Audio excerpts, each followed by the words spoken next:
টিংলু টংলু চ্যানেলের সকল দর্শককে আরও একবার স্বাগত জানাই। বাইরে গ্রীষ্মের প্রচণ্ড দাবদাহ চলছে, আর এই প্রখর দাবদাহে বেড়াতে যাওয়ার কথা ভাবলে আমাদের সবার একটাই কথা মাথায় আসে, তা হলো পাহাড়ের দেশ। আর যদি সেই পাহাড়ের দেশে সূর্যের প্রথম কিরণ এসে পড়ে তাহলে তো আর কথাই নেই, তাই না? আর সামনেই আসছে পুজোর ছুটি, তাই এই সময় যদি এমন এক পাহাড়ের দেশে যাওয়া যায় যার প্রাকৃতিক সৌন্দর্য আপনার ভালো লাগতে বাধ্য, তাহলে তো আরও ভালো। তাই আজ আপনাদের জন্য নিয়ে এলাম 10 রাত 11 দিনের এক সম্পূর্ণ অরুণাচল ভ্রমণ গাইড, যেটি ভালোভাবে ফলো করতে পারলে আপনারা নিজেরাই ঘুরে চলে আসতে পারবেন গুয়াহাটির কামাখ্যা মন্দির, অরুণাচল প্রদেশের বিস্তীর্ণ অংশ এবং শেষ পাতে চাটনি ও মিষ্টির মতন ঘুরে দেখে ফেলতে পারবেন কাজিরাঙ্গা ফরেস্টের এক রোমাঞ্চকর সাফারি। তাহলে চলুন দেরি না করে ঝটপট আপনাদের সাথে গল্প করতে বসে পড়ি অরুণাচলের এক দুর্দান্ত ট্যুর প্ল্যান নিয়ে, যাতে থাকবে কিভাবে পৌঁছাবেন অরুণাচল, কোথায় থাকবেন অরুণাচলে, কি কি দেখবেন, কোথায় কতদিন থাকবেন এবং অবশ্যই খরচ কত হবে। আর সমস্ত ট্যুর প্ল্যানটি আমি খুব সহজ ভাষায় এবং সহজ বিবরণের মাধ্যমে আপনাদের কাছে তুলে ধরব, যাতে আপনাদের বোঝার কোনো অসুবিধা না হয়। ঠিক যেমনভাবে এর আগে আপনাদের সাথে শেয়ার করেছিলাম সম্পূর্ণ কাশ্মীর ট্যুরের বিবরণটি। যদি আপনারা কাশ্মীর ট্যুরের সম্পূর্ণ বিবরণের ভিডিওটি দেখতে চান তাহলে আই বাটনে প্রেস করে বা ডেসক্রিপশন বক্সের লিঙ্ক থেকে অথবা আমাদের চ্যানেল ভিজিট করেও দেখে নিতে পারেন।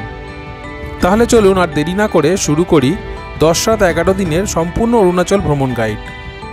আর হ্যাঁ, এর সাথে রইল আরও একটা অনুরোধ, এই ভিডিওটি ভালো লাগলে অবশ্যই একটা লাইক দিয়ে চ্যানেলটি সাবস্ক্রাইব করে আমাদের একটু উৎসাহ প্রদান করুন, যাতে ভবিষ্যতেও এরকম ভিডিও আপনাদের সুবিধার্থে বানানোর উৎসাহ আমরা পাই। আর হ্যাঁ, বেল আইকনটি প্রেস করতে কিন্তু ভুলবেন না, যাতে আমরা ভিডিও আপলোড করলেই আপনার কাছে সঙ্গে সঙ্গে নোটিফিকেশান পৌঁছে যায় সাথে সাথে। তাহলে চলুন শুরু করা যাক।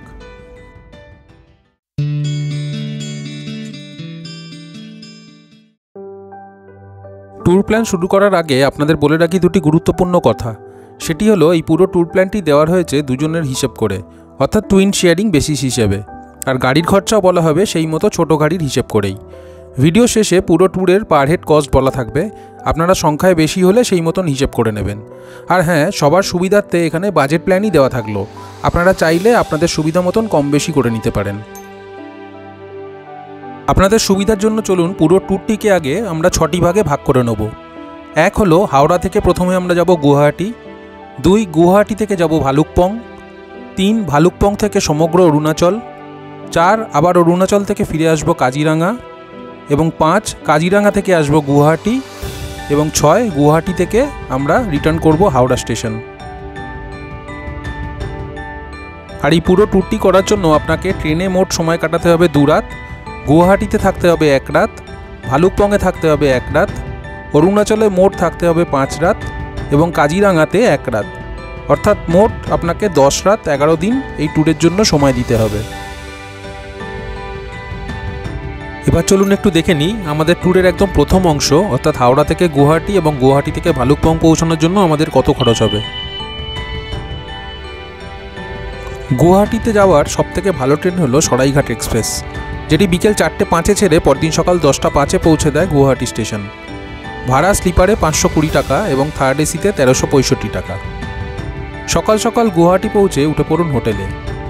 গুয়াহাটিতে স্টেশনের পাশে আপনারা স্ট্যান্ডার্ড হোটেল এসি রুম সহ মোটামুটি 2000 টাকার মধ্যে পেয়ে যাবেন।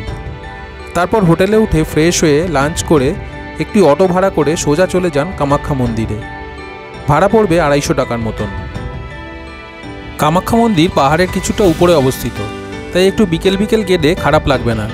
সূর্যাস্তের সময় হয়ে গেলে চারপাশের পরিবেশটাও বেশ মনোমুগ্ধকর হয়ে যাবে। কামাখ্যা মন্দিরে গিয়ে পুজো দিতে সময় লাগবে প্রায় 3 থেকে 4 ঘন্টার মতন। বাইরে জুতো রাখার জায়গায় জুতো খুলে প্রবেশ করুন মন্দিরে এবং মায়ের দর্শন হয়ে গেলে আবার ফিরে আসুন হোটেলে। এরপর ডিনার করে আজকের মতন শুয়ে পড়ুন। পরদিন সকাল সকাল উঠে গাড়ি ঠিক করুন ভালুকপংয়ে যাওয়ার জন্য। এক্ষেত্রে আপনারা হোটেলে বলে রাখলে বা স্টেশনের কাছ থেকেই পেয়ে যাবেন গাড়ি ভালুকপংয়ের জন্য। এখানে একটি বিশেষ কথা মাথায় রাখবেন, গুয়াহাটি থেকেই আপনারা গাড়ি বুক করে নিন সমগ্র অরুণাচল ঘুরে এসে আবার আপনাকে গুয়াহাটি স্টেশন ড্রপ করার জন্য। তাহলে আপনাদের প্রতিদিনের গাড়ি ভাড়া অনেকটাই কম হয়ে যাবে। সেক্ষেত্রে একটি 5 সিটার গাড়িতে আপনাদের ভাড়া পড়তে পারে 3500 থেকে 3800 টাকার মতন প্রতিদিন হিসাবে। তর্কের খাতিরে ধরে নিচ্ছি ৩৮০০ টাকা প্রতিদিন হিসাবে। এবার বলি ভালুকপং কেন যাব গুয়াহাটি থেকে। ভালুকপং হলো আসাম এবং অরুণাচলের বর্ডার, এবং আমাদের দেশে অরুণাচল রাজ্যের বাইরে যে কোনো রাজ্যের মানুষের প্রবেশ করতে হলে এই ভালুকপং হয়েই প্রবেশ করতে হবে। তবে অরুণাচলে প্রবেশ করতে হলে সবার আগে আপনাকে করে রাখতে হবে ইনার লাইন পারমিট বা আইএলপি, কারণ আইএলপি ছাড়া অরুণাচল ব্যতীত অন্য কোনো রাজ্যের মানুষই প্রবেশ করতে পারবেন না। তাই অরুণাচলে ঘুরতে গেলে সবার আগে আপনাকে করিয়ে রাখতে হবে আইএলপি।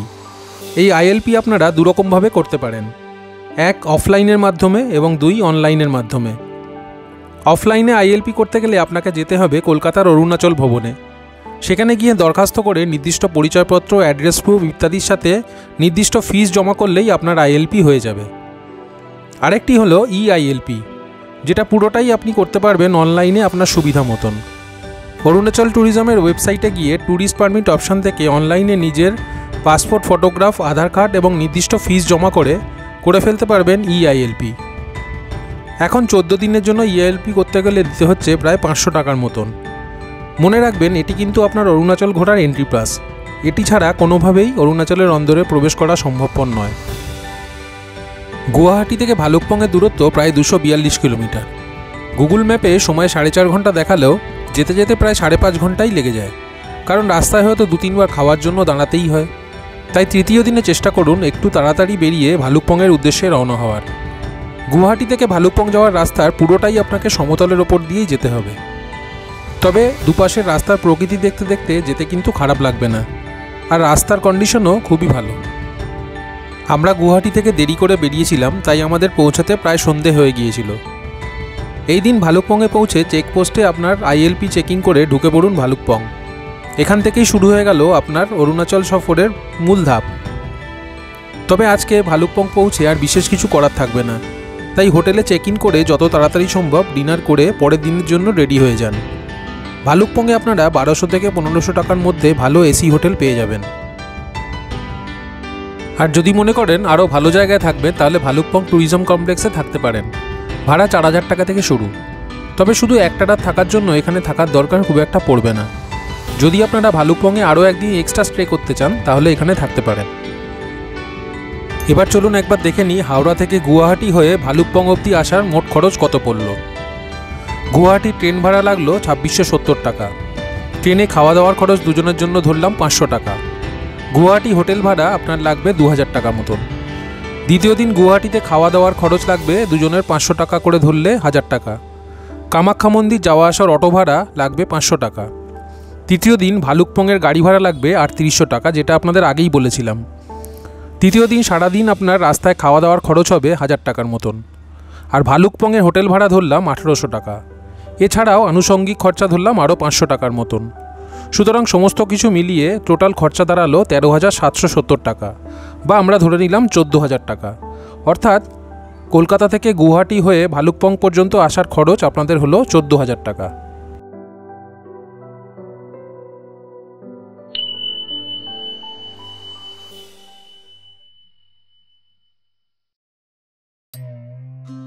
আজকে চতুর্থ দিনে সকালে আমরা রয়েছি অরুণাচল প্রদেশের অন্দরে। ভালুকপংয়ের হোটেল থেকে চেক আউট করে আমরা এবার ঘুরতে থাকবো অরুণাচল, আর পথে যেতে যেতেই ভিজিট করে নেব এক একটি দুর্দান্ত স্পট। তার আগে বলে রাখি অরুণাচলের প্রতিটি জায়গায় পৌঁছতে রোজই কিন্তু লাগবে দীর্ঘ সময়, এবং প্রতিদিনই আপনাদের প্রায় 5 থেকে 6 ঘন্টা জার্নি করতে হবে। সুতরাং সেইভাবে মানসিক প্রস্তুতি রাখবেন অবশ্যই। এবার চলুন দেখে নেওয়া যাক আমরা অরুণাচলের অন্দরে কোথায় কোথায় যাব।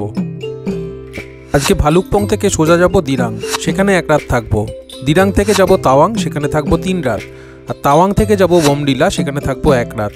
তারপর আমরা বোমডিলা থেকে রিটার্ন আসবো সোজা কাজিরাঙ্গায়, এবং সেখানেও 1 রাত থাকবো। অরুণাচলের অন্দরে ভালুকপং থেকে দিরাং যাওয়ার পথে প্রায় সব জায়গাতেই আপনার সাথে সাথে বয়ে চলবে পশ্চিম কামিং নদী। ভালুকপং থেকে দিরাং উপত্যকার দূরত্ব প্রায় 130 কিলোমিটার। এই সুদীর্ঘ পথ যাওয়ার পথে প্রথমেই পড়বে টিপ্পি নামের এই জায়গাটি, যেখানে দেখে নেবেন অর্কিড গার্ডেন। বিভিন্ন প্রজাতির আন্তর্জাতিক খ্যাতিসম্পন্ন অর্কিডের সম্ভার থেকে ভালো লাগবে খুবই, আর চারপাশের ঘন সবুজ গাছপালায় ঘেরা। তবে এ তো সবে ট্রেলার, পিকচার আভি বাকি হে মেরে দোস্ত। টিপি অর্কিড গার্ডেন থেকে আরও 1 ঘন্টা মতন এগিয়ে এলে রাস্তার ধারেই পড়বে একটি ছোট্ট ওয়াটারফল, যার নাম নিচিফুলা। ছোট্ট ফলস, কিন্তু দেখতে খারাপ লাগবে না। এরপর রাস্তায় কাশ্মীর নামের একটি চেকপোস্ট পয়েন্ট পড়বে, সেখানে মধ্যাহ্নভোজ করে নিয়ে আবার চলতে চলতে এসে পৌঁছান বোমডিলা ভিউ পয়েন্টে। এই বোমডিলা হয়েই আমরা দিরাং পৌঁছবো এবং দিরাং থেকে ফেরার সময় বোমডিলায় 1 রাত থাকবো। এরপর দিরাং পৌঁছানোর আগে পথে পড়বে নিচিফুলা টানেল, যার কূটনৈতিক এবং সামরিক গুরুত্ব ভারতীয় সৈন্যবাহিনীর কাছে অপরিসীম। এরপর আরও চলতে চলতে পথে পড়বে তেঙ্গা ভ্যালি নামক এই সুন্দর গ্রামটি। একপাশে জঙ্গল, একপাশে পাহাড় এবং নদী, এই তিনের অদ্ভুত সুন্দর মেলবন্ধন এই ছোট্ট গ্রামটিতে, যা দেখে মুগ্ধ না হয়ে আপনি পারবেন না। সুতরাং এবার বুঝতেই পারছেন ভালুকপং থেকে দিরাংয়ের দূরত্ব 130 কিলোমিটার হলেও পথে দেখার এত কিছুই রয়েছে যে সেগুলি দেখে যেতে যেতেই আপনার প্রায় সন্ধে হয়ে যাবে দিরাং পৌঁছতে।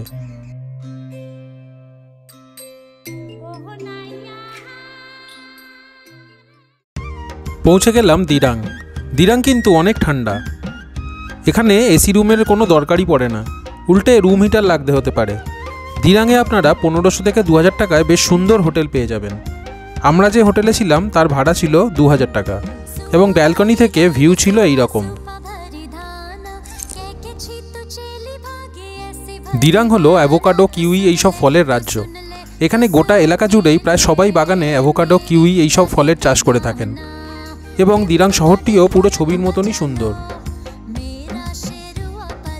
আজকেও দিরাং পৌঁছতে পৌঁছতে প্রায় সন্ধে হয়ে যাবে, তাই আজকের রাতটা দিরাংয়ে হোটেলে স্টে করে কালকে সকালে যেতে হবে দিরাংয়ে সাইট সিন করতে।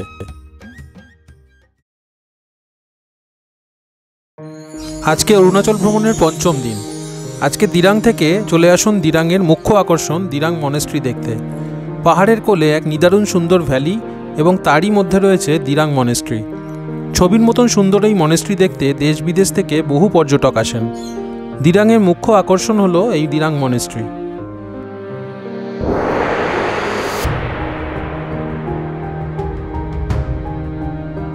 দিরাং মনেস্ট্রি দেখে নিয়ে আবার ফিরে আসুন হোটেলে এবং এসে ব্রেকফাস্ট করে চেক আউট করে নিন তাওয়াংয়ের উদ্দেশ্যে। এবার চলুন দেখে নিই ভালুকপং থেকে দিরাং আসতে আমাদের কত খরচ পড়ল। ভালুকপং থেকে দিরাং আসার গাড়ি ভাড়ার খরচ 3800 টাকা। চতুর্থ দিন ভালুকপং থেকে দিরাং আসার অবধি সারাদিনের খাওয়া খরচ 500 করে দুজনের জন্য 1000 টাকা। দিরাংয়ের হোটেল খরচ লাগলো 2000 টাকা এবং এছাড়াও আনুষঙ্গিক খরচ লাগলো আরও 500 টাকা। অর্থাৎ টোটাল চতুর্থ দিনে দিরাং অবধি আসার জন্য খরচ হলো 7300 টাকা।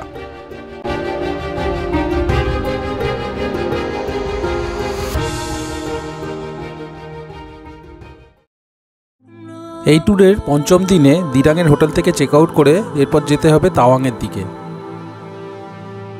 দিরাং থেকে তাওয়াংয়ের দূরত্ব প্রায় 140 কিলোমিটার। পথে যেতে যেতে বিভিন্ন রকম সাইট সিন করতে করতে প্রায় সারা দিনই কেটে যাবে। পথে পড়বে এই জায়গাটি, যার নাম নুকমাদুং ওয়ার মেমোরিয়াল। ভারত চীন যুদ্ধের সময় কিছু সৈন্যের আত্মবলিদানকে স্মরণীয় করে রাখতে এই ওয়ার মেমোরিয়ালটি গড়ে তোলা হয়েছে। তাওয়াং যাওয়ার আগে এই নুকমাদুং ওয়ার মেমোরিয়ালটি দেখে নিজেকে একটু রিচার্জ করে নিন। এরপর শুরু হবে আবার সুদীর্ঘ পথ চলা তাওয়াংয়ের উদ্দেশ্যে। এবার কিন্তু ল্যান্ডস্কেপ অনেকটাই বদলে যাবে। যত উপরের দিকে যাবেন ততই ল্যান্ডস্কেপ বদলাতে থাকবে। প্রায় ঘন্টা দিক চলার পর আসবে এই জায়গাটি, বৈশাখী আর্মি ক্যাম্প। 11,246 ফিট উচ্চতায় অবস্থিত এই বৈশাখী আর্মি ক্যাম্পটি আসলে একটি সেনা ছাউনি। এখানেই আপনাদের করে নিতে হবে মধ্যাহ্নভোজ।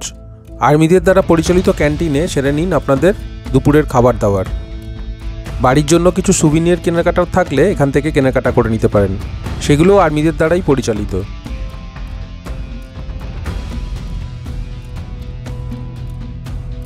এখানে মধ্যাহ্নভোজের বিরতির পর আবার রওনা দিন তাওয়াংয়ের উদ্দেশ্যে, আর অনুভব করতে থাকুন প্রকৃতির নিজস্বতা।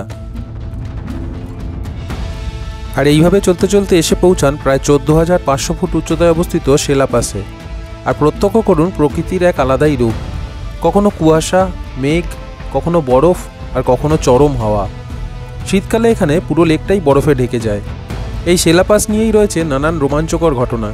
সেই ঘটনা জানতে গেলে আমাদের চ্যানেলে শেলাপাসের ভিডিওটি আলাদাভাবে দেখে নিতে পারেন ডেসক্রিপশন বক্সের লিঙ্ক থেকে। সেলাপাসকে তাওয়াংয়ের প্রবেশদ্বার হিসাবেও ধরা হয়। সেলাপাস পৌঁছে গেছেন মানে আপনি ধরে নিতে পারেন তাওয়াং এসে গেছেন, যদিও আপনাকে পাড়ি দিতে হবে এখনও অনেকটাই পথ।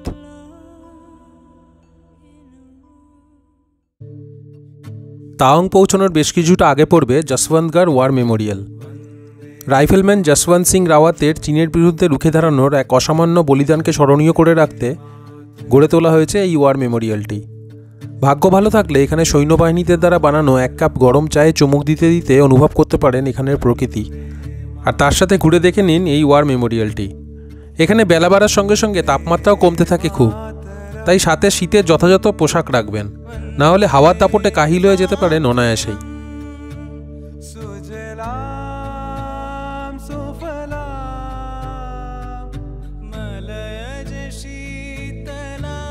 আবার রওনা দিন যশবন্তগড় থেকে। দুপুর গড়িয়ে বিকেল হয়ে এখন সন্ধে, আর এবার চলে আসুন তাওয়াং শহরে। তাওয়াং শহরে ঢোকার অনেক আগে থেকেই আপনাদের চোখে পড়তে থাকবে তাওয়াং মনেস্ট্রির আলো। যেহেতু আজকে পৌঁছতে রাত হয়ে যাবে তাওয়াংয়ে, তাই আজকে তাওয়াংয়ে এসে সোজা হোটেলে চেক ইন করে রেস্ট করুন, কারণ এই তাওয়াং শহরেই আমরা কাটাবো নেক্সট 3 রাত।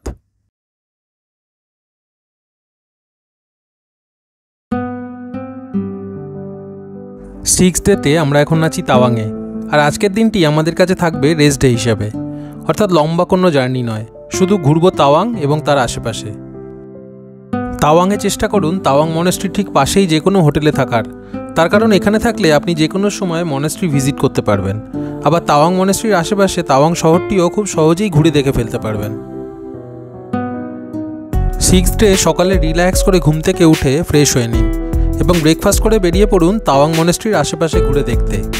প্রথমেই আসুন এখানের বুদ্ধ পার্কে। এক বৃহদাকার স্ট্যাচুর পাশেই এই পার্ক এবং একটি বৌদ্ধ মনেস্ট্রি রয়েছে। ছবির মতন সুন্দর এই জায়গায় পুরোটাই সেনাবাহিনীর দ্বারা মেনটেন্ড। এই বুদ্ধ পার্কে দুপুর 12টা থেকে বিকেল 3টে পর্যন্ত বিনা পয়সায় খাওয়ার দাওয়ার দেওয়া হয়। সেরকম কিছু নয়, শুধু ভাত, ডাল, আলু, সবজি, কিন্তু খেতে দারুণ লাগবে। এরপর খেয়ে দিয়ে চারপাশের নৈসর্গিক শোভা পরিদর্শন করুন, কারণ তাওয়াংয়ের মতন পরিষ্কার পরিচ্ছন্ন শহর সত্যি আপনি চট করে ভূভারতে দেখতে পাবেন না। বুদ্ধ পার্ক দেখা হয়ে গেলে চলে আসুন পাশেই কিছুটা দূরে অবস্থিত তাওয়াং ওয়ার মেমোরিয়ালে। ভারত চীন যুদ্ধের সময়কার প্রায় সব স্মৃতি খুব সুন্দরভাবে সাজিয়ে তোলা রয়েছে এখানে। ভারতীয় সৈন্যদের প্রতি শ্রদ্ধা আপনার বেড়ে যেতে বাধ্য এই তাওয়াং ওয়ার মেমোরিয়ালে এলে।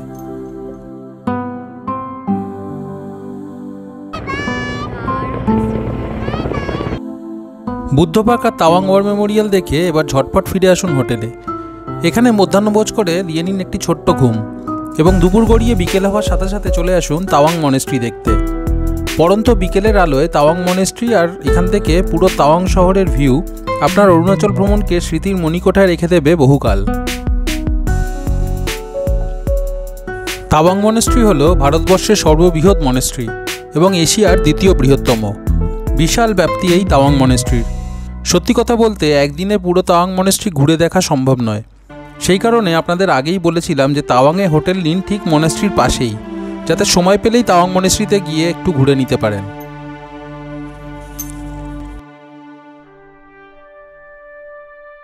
বেশ কিছুক্ষণ এখানে কাটালে দেখতে পাবেন এখানের খুদে পড়ুয়াদেরও। আর মনেস্ট্রির ভিতরে রয়েছে একটি মিউজিয়াম। চাইলে মাত্র 20 টাকা টিকিটের বিনিময়ে দেখে নিতে পারেন এখানের কিছু দুর্লভ সংগ্রহ।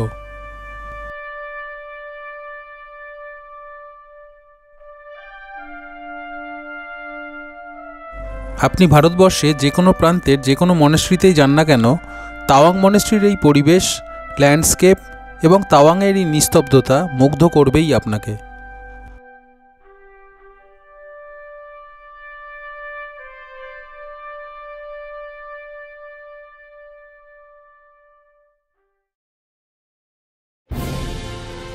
তাওয়াং মনেস্ট্রি ঘোরা হয়ে গেলে এবার চলে যান এখানে তাওয়াং ওয়ার মেমোরিয়ালের কাছে ভারতীয় সৈন্যবাহিনী দ্বারা পরিচালিত এক দুর্দান্ত লাইট অ্যান্ড সাউন্ড শো দেখতে। টিকিট 150 টাকা।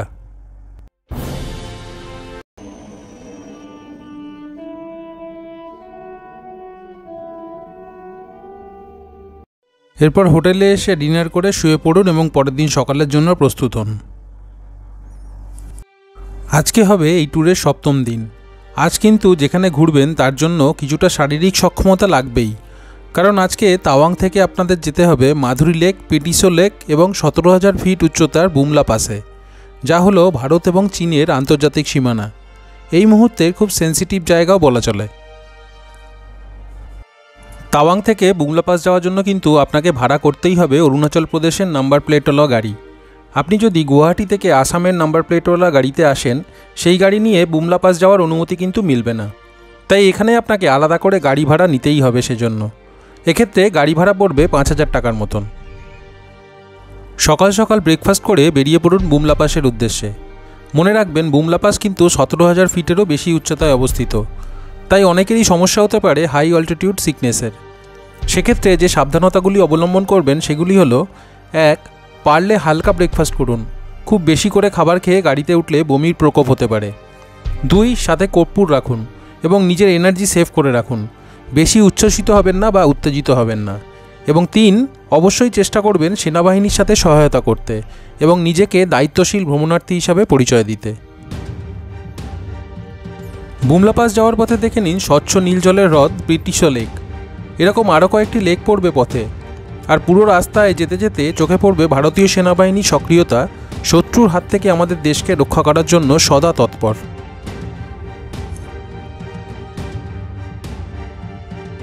প্রায় ঘন্টা দুয়েক ওঠার পর এসে পৌঁছান বিখ্যাত ভারত এবং চীনের আন্তর্জাতিক সীমানা বুমলা পাসে। এসেই বুঝবেন এখানের ওয়েদার কতটা চরম। পুরো এলাকাতে ভারতীয় সৈন্যদের প্রহরা এবং বর্ডারের ওপরে চীনা সৈন্যদের। বর্ডারের একদম সামনে একজন সৈন্য আধিকারিক বিভিন্ন দলে ট্যুরিস্টদের ভাগ করে দেখাতে নিয়ে যান এবং বুঝিয়ে দেন, কিন্তু ছবি বা ভিডিও তোলা কঠোরভাবে নিষিদ্ধ। এখানে আর্মি ক্যাম্পে আপনারা চা, স্ন্যাক্স, কফি, ম্যাগি ইত্যাদি গরম গরম কিনে খেতেও পারেন।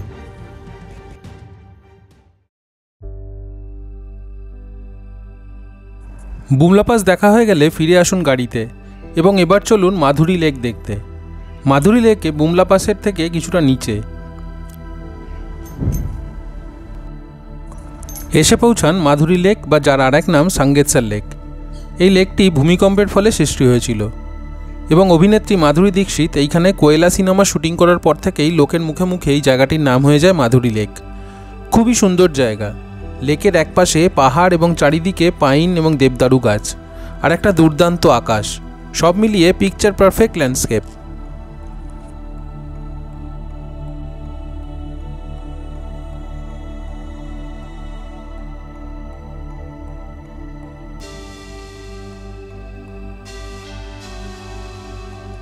মাধুরী লেক দেখা হয়ে গেলে ফিরে আসুন তাওয়াংয়ের হোটেলে। ফিরতে ফিরতে বিকেল হয়ে যাবে এবং ফিরে এসে খাওয়া দাওয়া করে রেস্ট নিন পুরোপুরি। তাওয়াং মনেস্ট্রির ঠিক নিচেই রয়েছে একটি ক্যাফে। খুব কম দাম এবং দারুণ স্ন্যাক্স পাওয়া যায়। পারলে সন্ধেবেলা এসে এইখানে এনজয় করুন এবং এরপর রাত্রিরে ডিনার করে আজকের জন্য পুরোপুরি রেস্ট নিয়ে নিন।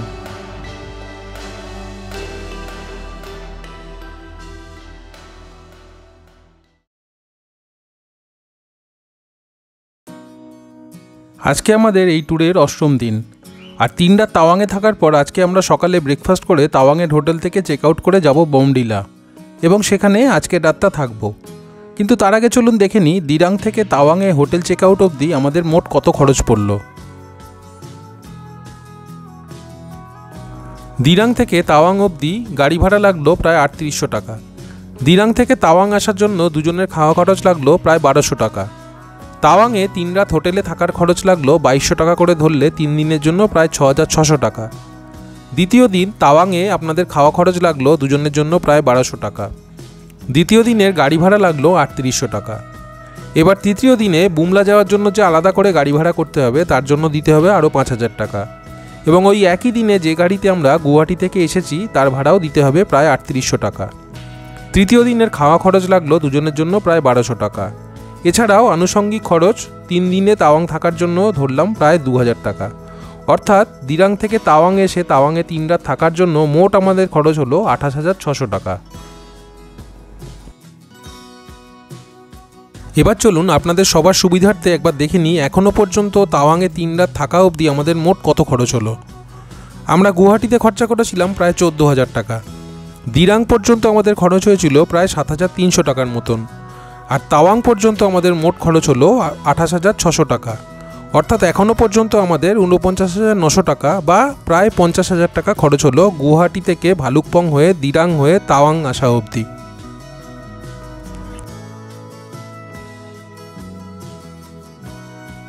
আশা করি খুব সহজ ভাষায় আপনাদের বোঝাতে পারছি এই ট্যুরের প্রতিটি ধাপ এবং খরচ সম্বন্ধে। তাই অনুরোধ করব ভিডিওটি স্কিপ না করে পুরোটা দেখুন, তাহলেই আপনাদের কাছে এই ট্যুরটি করা একদম জলের মতন পরিষ্কার হয়ে যাবে। তাহলে চলুন এগোনো যাক। আজকে অষ্টম দিনে আমরা যাব তাওয়াং থেকে বমডিলা। যে পথে আমরা এসেছিলাম সেই পথেই নামব, আর পথে যেতে যেতে দেখে নেব নুরানাং ফলস বা জাং ফলস। আমার মতে এটি হলো এই ট্যুরের সবথেকে সুন্দর জায়গা। পাশ দিয়ে বয়ে চলা কামিং নদী আর অনেক উঁচু থেকে পড়া জলপ্রপাতের জলরাশির হালকা ছিটে যখন আপনাকে রিক্ত করবে, তখন আপনার সত্যিই মনে হবে এই জন্যই তো এত খরচ করে পাহাড়ে এসেছেন। বমডিলা যাওয়ার পথে আবার আপনাকে যেতে হবে সেলাপাসের ওপর দিয়েই, তাই যাওয়ার সময় ভালোভাবে সেলাপাস না দেখলে আরেকবার দেখে নিতে পারেন এখানে দাঁড়িয়ে। অষ্টম দিন বমডিলা পৌঁছতে পৌঁছতে বিকেল হয়ে যাবে। বমডিলায় আজকের রাতটা লোকাল মার্কেট ঘুরে পরদিন অর্থাৎ নবম দিন সকালবেলা হোটেল থেকে চেক আউট করে নিয়ে চলে আসুন বমডিলা মনেস্ট্রি দেখার জন্য। বমডিলাও খুব পরিষ্কার পরিচ্ছন্ন এবং পাহাড়ের কোলে এই মনেস্ট্রিটিও ভীষণই সুন্দর। আজকে বমডিলা মনেস্ট্রি দেখে আমরা রওনা দেব সোজা কাজিরাঙাতে, অর্থাৎ এবার গুয়াহাটি ফিরব।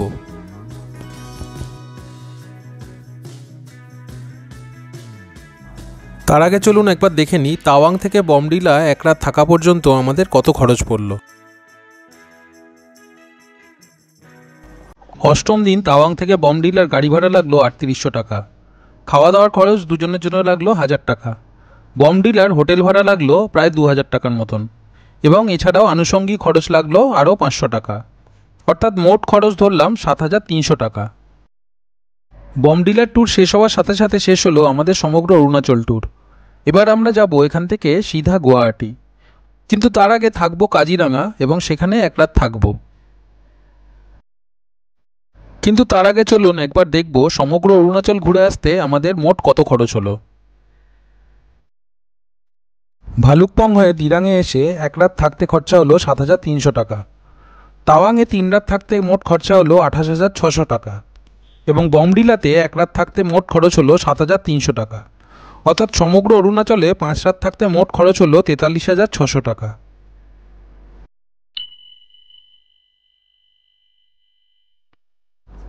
আজকে নবম দিনে আমরা এখন যাচ্ছি বমডিলা থেকে কাজিরাঙা, যার দূরত্ব প্রায় ২১৫ কিলোমিটার।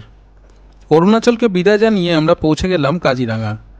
এখানে আজকে রাতে আমরা থাকবো কাজিরাঙা রিসর্টে। আর আজকে এই ট্যুরের শেষ রাতটা আমরা সেলিব্রেট করব এখানেরই হোটেল কর্তৃপক্ষের দ্বারা আয়োজিত বিহু ডান্স দেখে, তবে কিছুটা অতিরিক্ত মাথাপিছু মূল্যের বিনিময়ে অবশ্যই।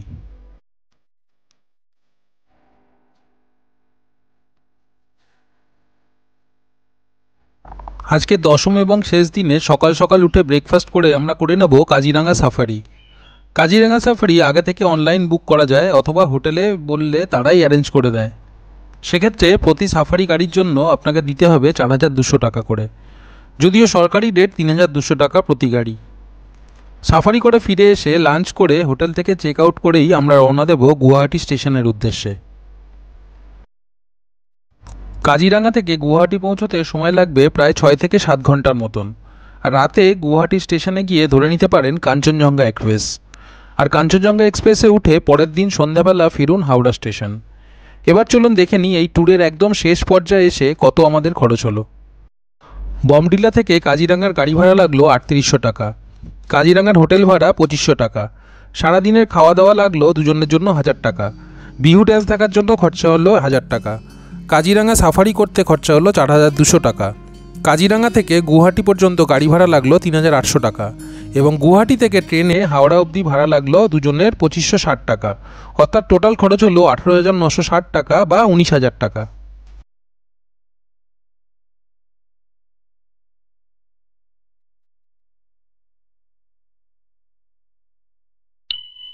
সুতরাং অরুণাচল থেকে কাজিরাঙা, কাজিরাঙা থেকে গুয়াহাটি এবং গুয়াহাটি থেকে হাওড়া, অর্থাৎ ৪, ৫ এবং ৬ এই তিনটির জন্য আমাদের খরচা হলো মোট ১৯,০০০ টাকা।